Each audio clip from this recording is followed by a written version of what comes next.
सज्जनों और देवियों, अभी ड्राइवर हमें जो ला रहे थे, कैसा है, बड़ा गड़बड़ है सब रास्ता वास्ता। तो मैंने कहा सारा संसार ही गड़बड़ है और इसी गड़बड़ी में रह करके सुख से रहना है। गड़बड़ कहाँ है? देखो ये गड़बड़ नहीं है, धूप ऊपर से लग रही है और अगर छत होती तो धूप न लगती। तो इस गड़बड़ी को कैसे मिटाओ? यहाँ छत कहाँ से बनेगी? अगर ये बड़ा हॉल होता और एसी लगा होता तो और अच्छा होता। तो कहाँ होने वाला है? और जितने बूढ़े यहाँ बैठे हैं, ये अगर 20 वर्ष के जवान होते तो इनको कितना सुख होता। लेकिन हो सकते हैं बूढ़े लोग हारे हुए जुआरी की तरह बैठे हैं। जुआरी जुआ में हार गया हो तो बेचारे की मौत है। सभी बूढ़े हारे हुए जुआरी की तरह बैठे और जो जवान हैं थोड़े दिन में वो भी बूढ़े हो जाएंगे। सारा संसार ही गड़बड़ है, इसीलिए मोक्ष की आवश्यकता है। ऐसा काम करे कि देह में फिर से ना आना पड़े। लेकिन रजोगुणी मन वाले कहते हैं देह में ना आना पड़े तो क्या होगा? ना कुछ देखने मिलेगा, ना सुनने मिलेगा, ना खाने मिलेगा। पत्थर की तरह पड़ा रहो मुक्त होकर के, क्या फायदा होगा? देह में आओ, देखो, सुनो, खाओ, भोगो, हंसो, रो, लड़ो, झगड़ो, रो, गाओ और मर जाओ। यही तो आनंद है। इसी आनंद के लिए जीवन आजकाल से भटकता और दुख भोगता है। सरल ढंग से हम सोचें, मुक्ति का आनंद जीवन में है। सदगुरु कबीर ने कहा है, जियत न तरो मुये का तरियो, जीते जो न तरे। जो जीते जीते नहीं तरा है, मरने पर क्या तरेगा? जीते ही तरो। जीते तरने का मतलब क्या है? जो प्राणी पदार्थ परिस्थिति मिले उसमें संतुष्ट रहो। जो अवस्था परिस्थिति हो उसमें संतुष्ट रहो। बूढ़े लोग जवान हो जाए तो क्या पाएंगे? पहले जवान हुए थे और जवान हुए तो तूफान शैतान उनके शरीर में शुरू हुआ था और उसमें उलझे थे। फिर से जवान हो जाए फिर उलझेंगे और क्या पाएंगे? कोई फायदा जवान होने में? और कोई जवान हो भी नहीं सकता। बूढ़ा कभी जवान होता है?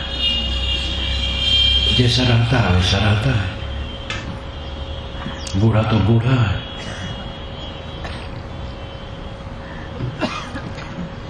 जो परिस्थिति बदल गई है वह फिर पहले की तरह नहीं लौट सकती। घर का मालिक लड़का है, बूढ़ा मालिक नहीं है, वो किनारे बैठा है। वो घर का मालिक फिर कैसे हो सकता है? अब उसमें बल नहीं है। तो घर का मालिक बच्चा है, तो बढ़िया है, खुश रहो, कामना ही छोड़ दो। मालिक होने में कोई फायदा है? वैसे मालिक किसी को अपने को नहीं मानना चाहिए, सेवक मानना चाहिए। हम सब सेवक हैं, सेवा करें।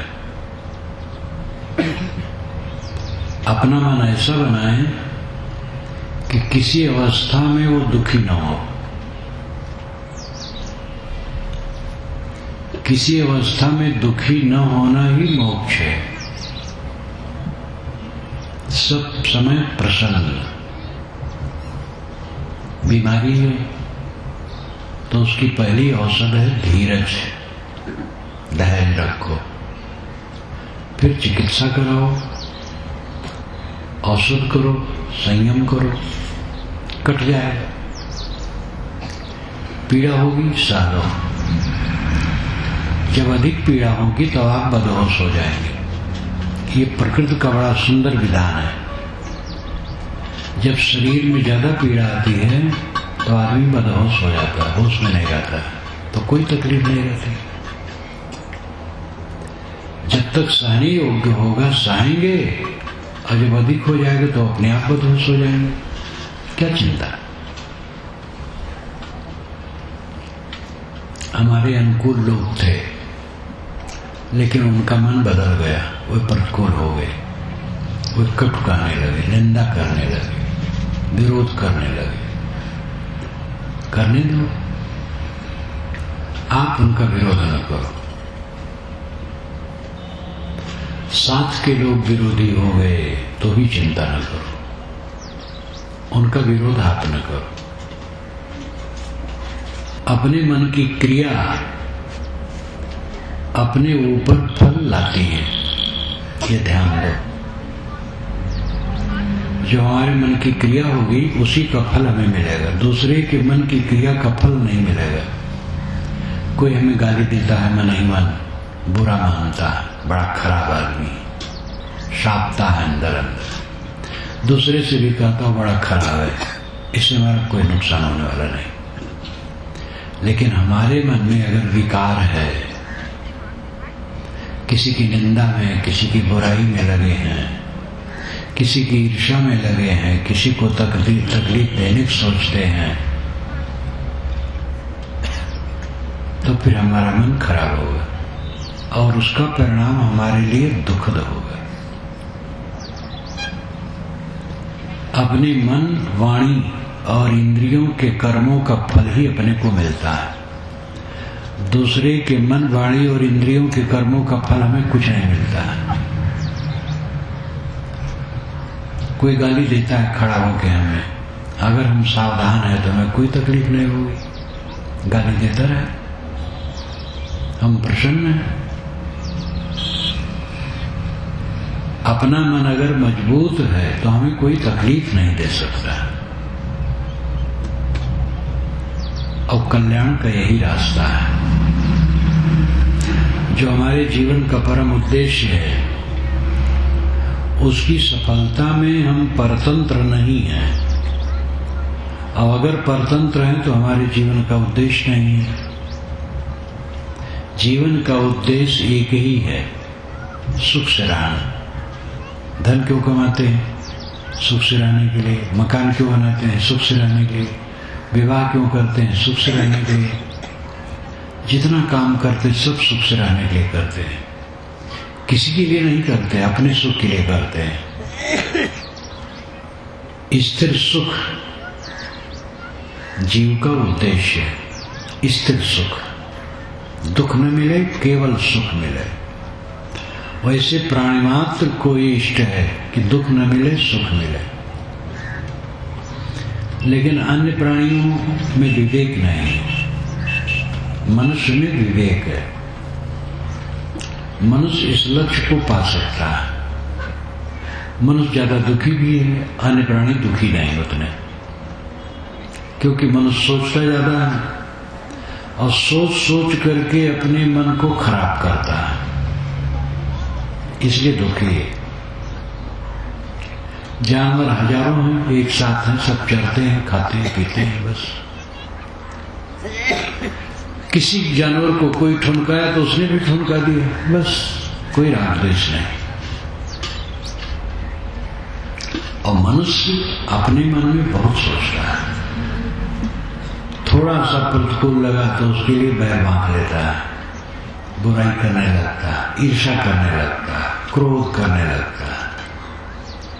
वासना के अधीन गाय और बैल एक साथ चलते हैं। गायों में सांड होता, चलता, कामातुर नहीं होता, साथ साथ चलता रहता है। जो गाय गर्भाधान चाहती है उसको गर्भाधान कर देता है। उनकी अपनी भाषा है। जो गाय गर्भाधान चाहती है उसका लक्षण है और सांड जान लेता है तो उसका गर्भाधान कर देता है, बाकी कुछ नहीं। वो अपनी तरफ से काम आतुर है ही नहीं, संतुलित है। आदमी में यह कमजोरी है, ये बहुत वासना वाला है,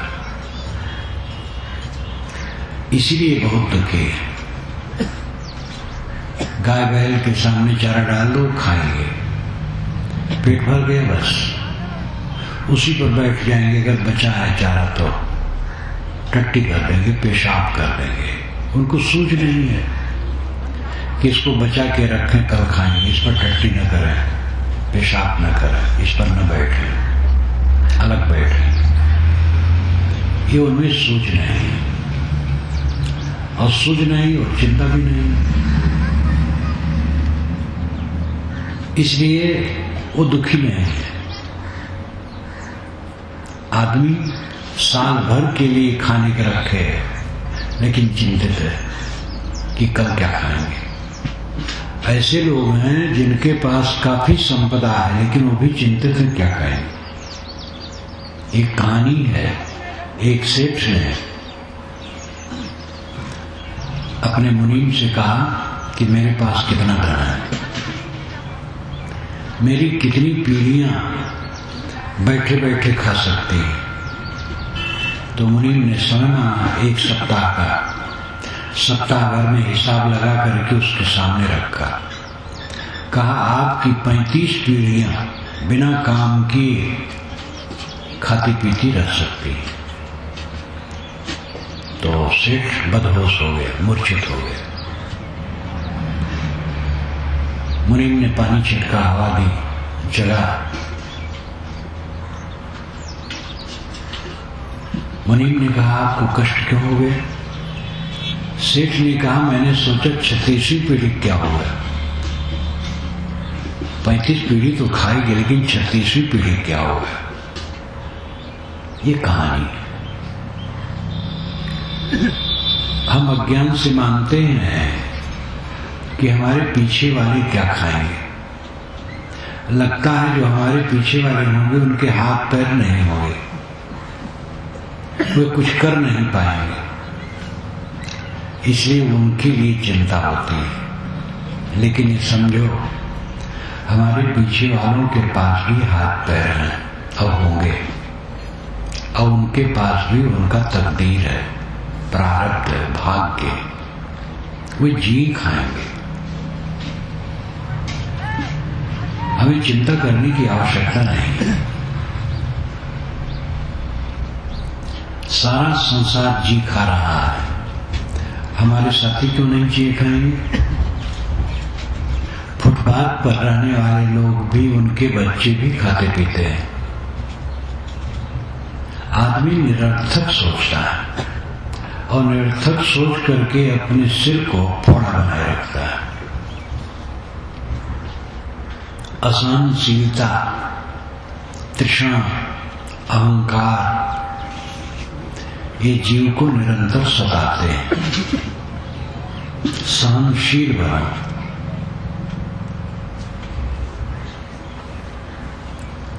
इच्छा और तृष्णा को जीतो, विनम्र बनो, दुख घटेगा। ज्यादा दुख मानसिक है।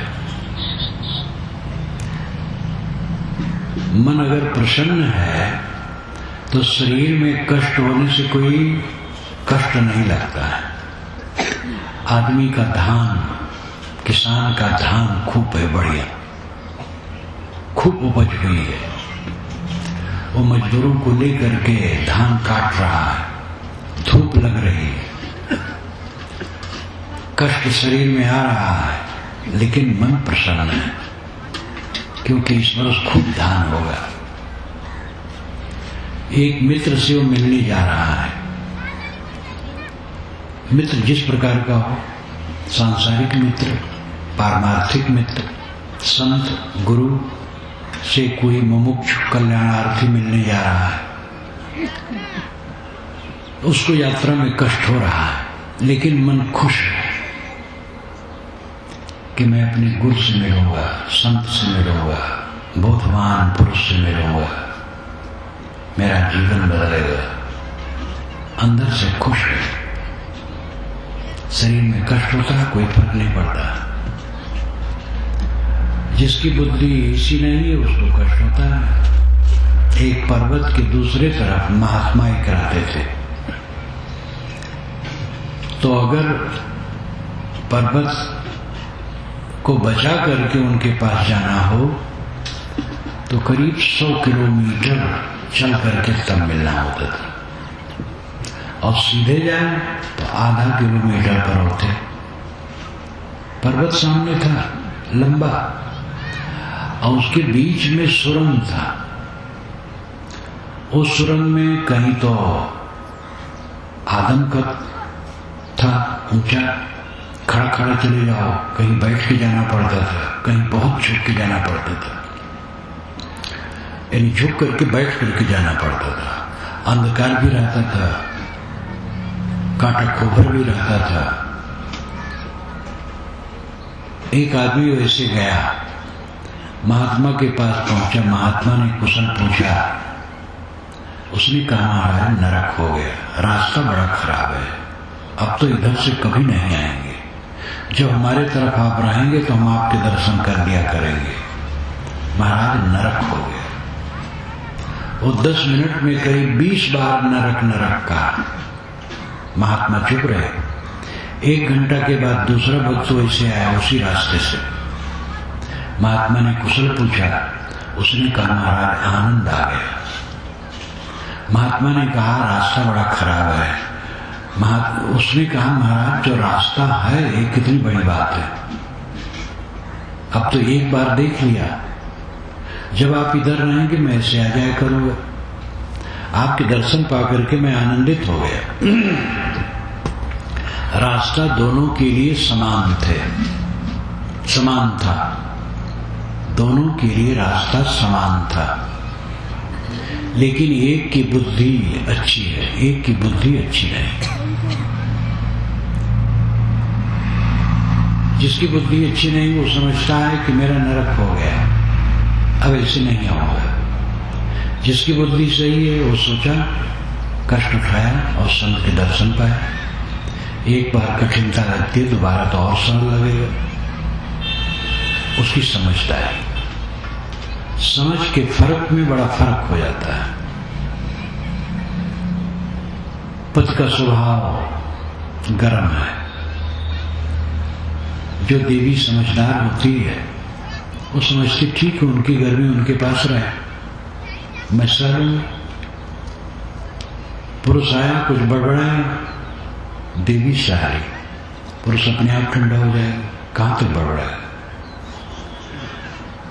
जिन देवियों की बुद्धि ऐसी गंभीर नहीं है, पुरुष बड़बड़ाया तो दुगना बड़बड़ाए, तो बड़बड़ाहट घर में हुई और घर पूरा लंका कांड हो गया।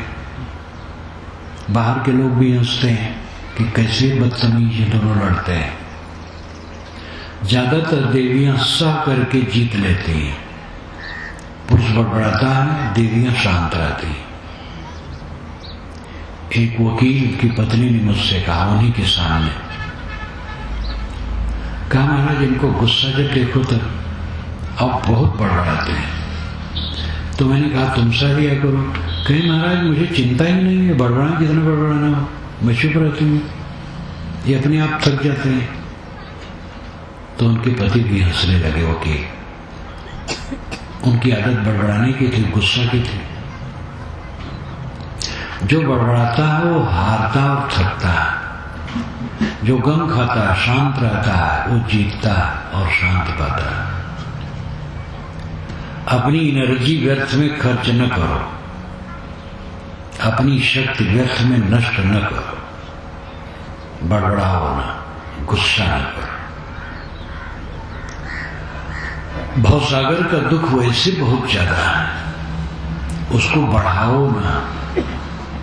कामातुर होकर क्रोध के अधीन होकर, लोभ करके, मोह करके, द्वेष करके, ईर्ष्या करके, चिंता करके, उद्वेग करके भवसागर के दुख को ज्यादा बढ़ाओ ना, उसको ठंडा करो। चीजों से जो सुख मिलता है उसकी एक मर्यादा है। आपके पास गाड़ी है, गाड़ी बैठे मंजिल पहुंच गए, ये सुख मिला, इसकी एक मर्यादा है। ऐसे ही दुनिया की चीजों से जो सुख मिलता है उसकी एक मर्यादा, एक छोटी सीमा है। जो असली सुख है, स्थिर सुख है, वह मन की शांति। इसी कमरे में आप बैठे हो, एयर कंडीशनर लगा हो, वातानुकूलित, लेकिन मन बेचैन है तो सुख कहाँ? सारी संपत्ति और अनुगामी साथ है, लेकिन मन बेचैन है तो सुख कहाँ? अफसोस की झोपड़ी में हो, फटी चटाई पर हो, भात और चटनी ही खाए हो, लेकिन मन निर्मल है, प्रसन्न है तो आनंद है। असली सुख मन की शांति, और ये प्राप्त करने में सब स्वतंत्र है, और बातों में स्वतंत्रता नहीं। जितनी उम्र आगे बढ़ रही लौट नहीं सकती। शरीर जैसा लंबा, छोटा, सांवला, गोरा, पतला, मोटा वैसे रहे। कुछ लोग मोटा जाते हैं आगे चलकर, वो तो अपने आप हो जाता है। और बहुत मोटाना अच्छा नहीं, पतला रहो अच्छा है। दुनिया की चीजें जो हैं सो हैं, चाहने से वो बढ़ नहीं जाएंगे। कर्तव्य और प्रारब्ध से चीजें बढ़ती घटती हैं। अपनी कर्तव्य अच्छा करो, और प्रारब्ध अदृश्य, प्रारब्ध कर्म, तकदीर, किस्मत अनेक शब्दों में कहते हैं, उसको हम जानते नहीं। स्वस्थ आदमी को लकवा हो जाता है,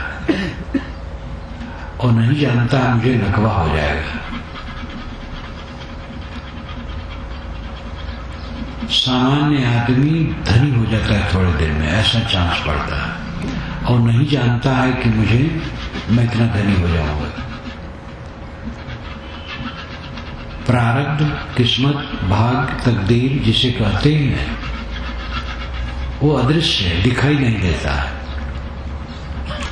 अपना प्यारा जो बहुत कमासुक था एकाएक चला गया, तो घर पर गाज टूट पड़ती। ये किस्मत की बात है।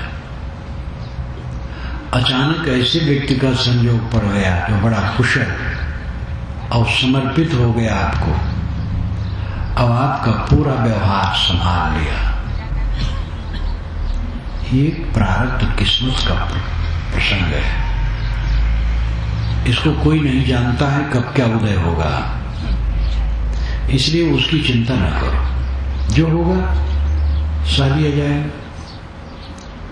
करने योग काम करो। एक कर्तव्य है और एक किस्मत है।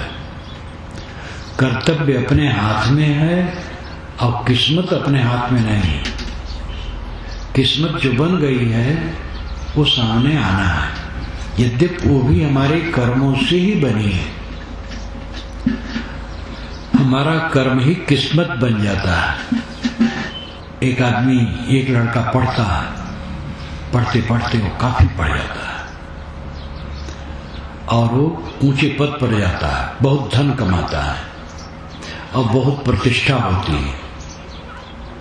तो ये जो हुई प्रतिष्ठा और धन एक किस्मत, लेकिन कर्म किया पहले, कर्मों से वो किस्मत बनी।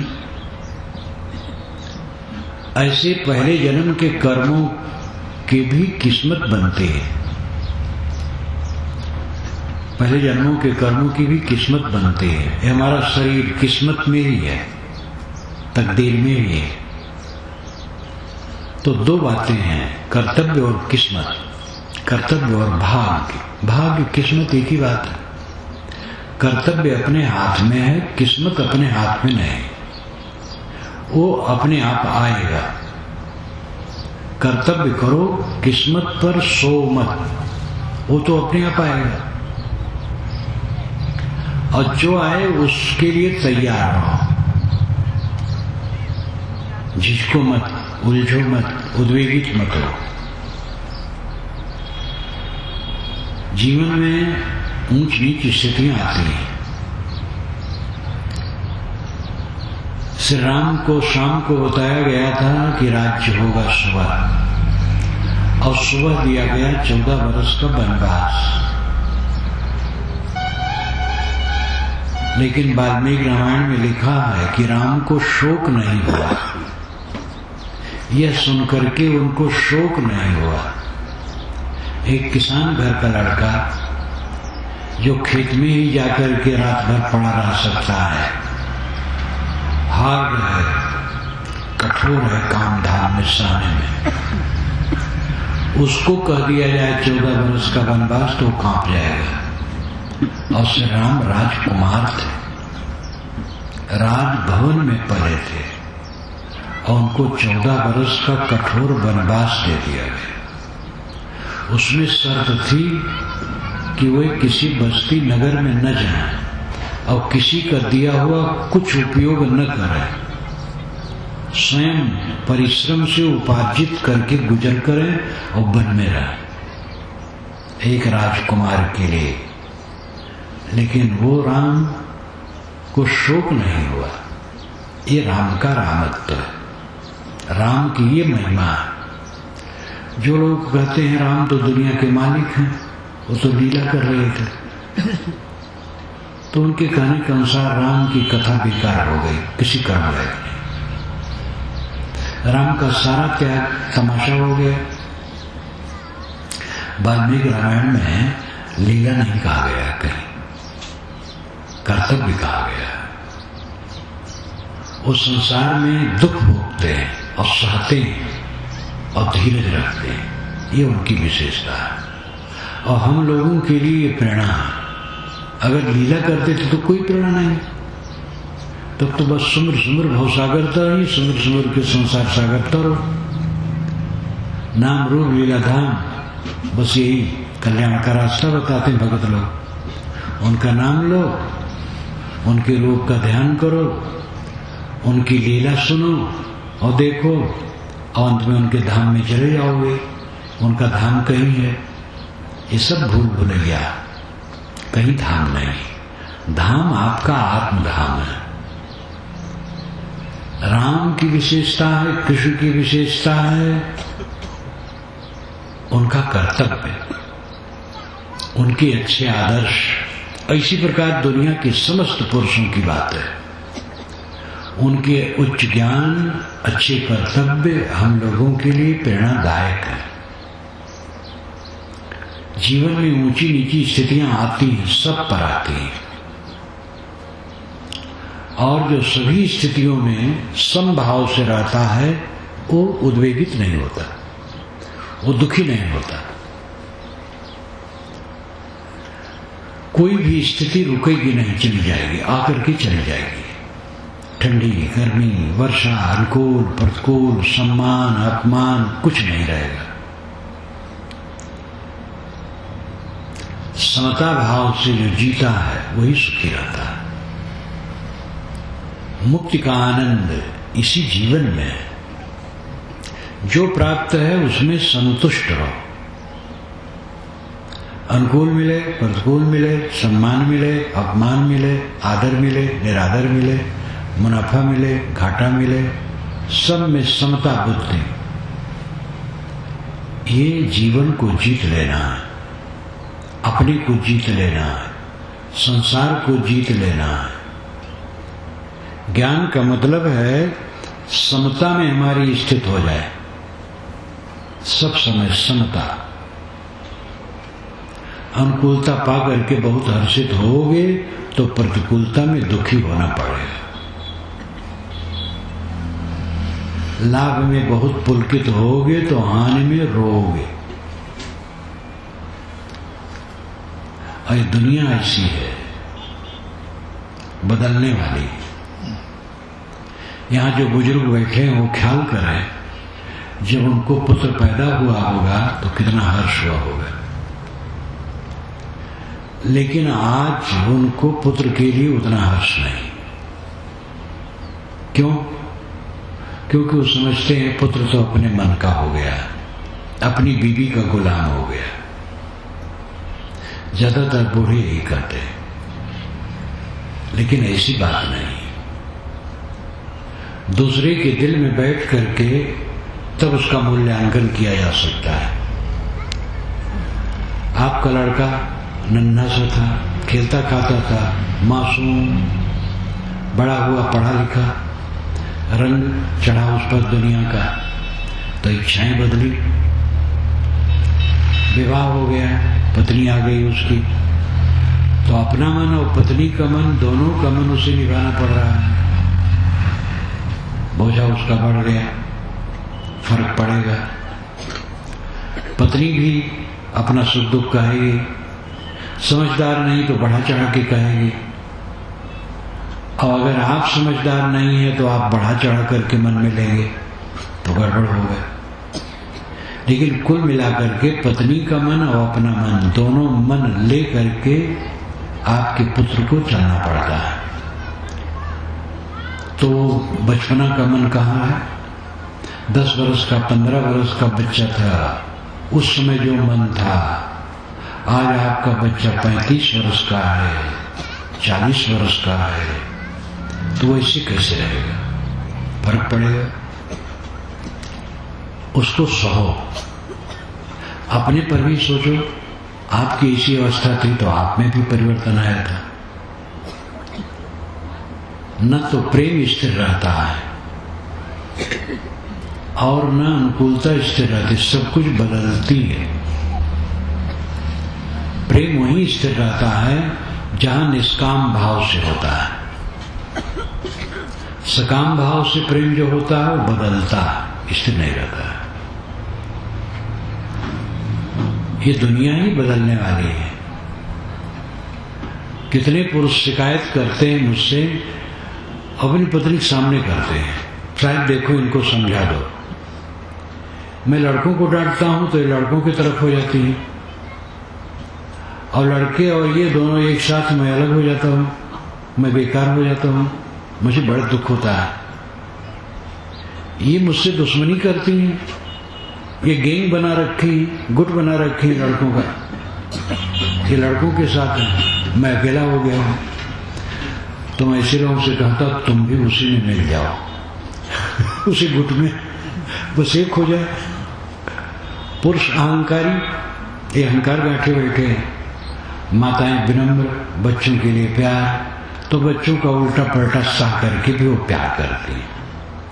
अरे पुरुष लोग बस डांटने का असली माहिर है।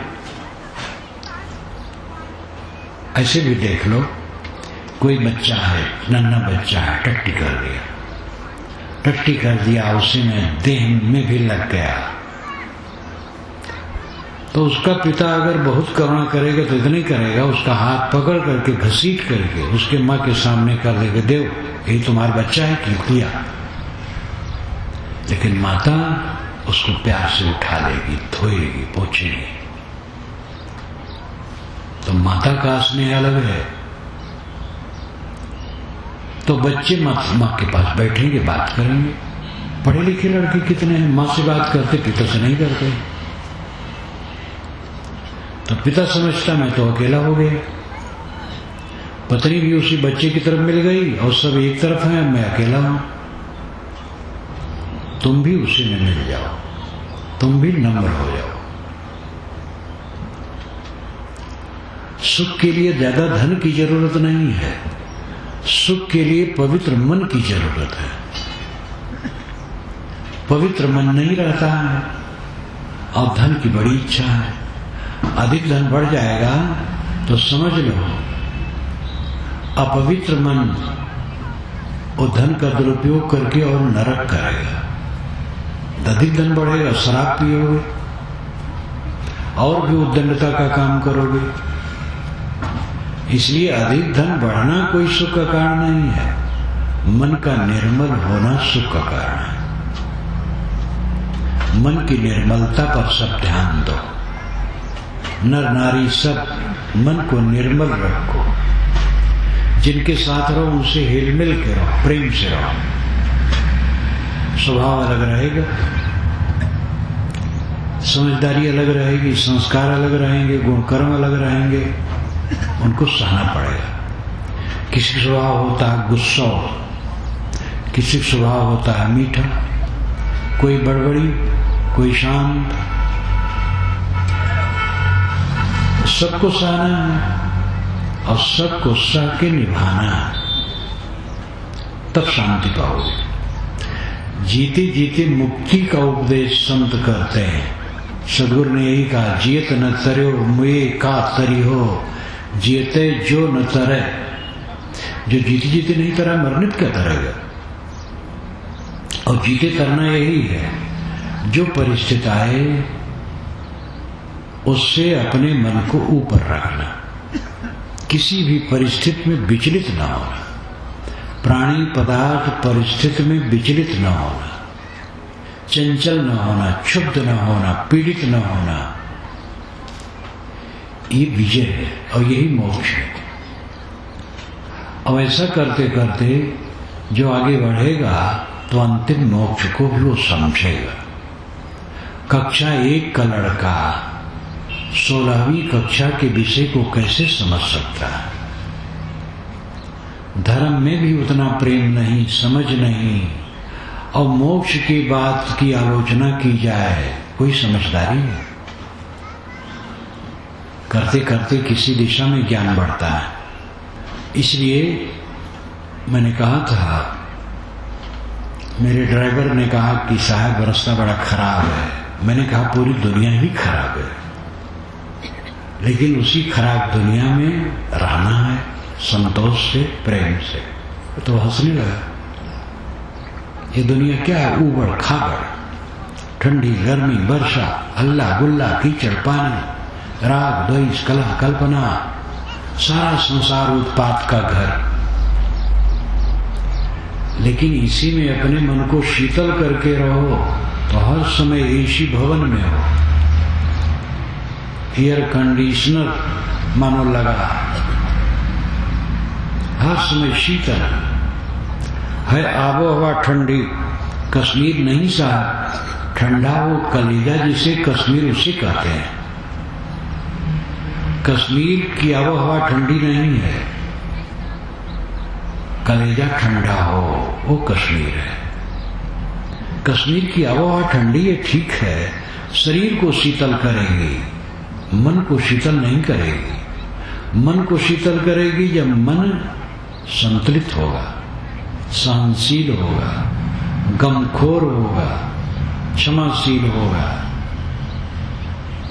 इन बातों पर ध्यान दें। जीवन मुक्ति का आनंद सब लोग लो, जीते जीते मुक्त। इस पर और विस्तार से विचार फिर समय से होगा। अब मैं अपनी वाणी को विराम देता हूं।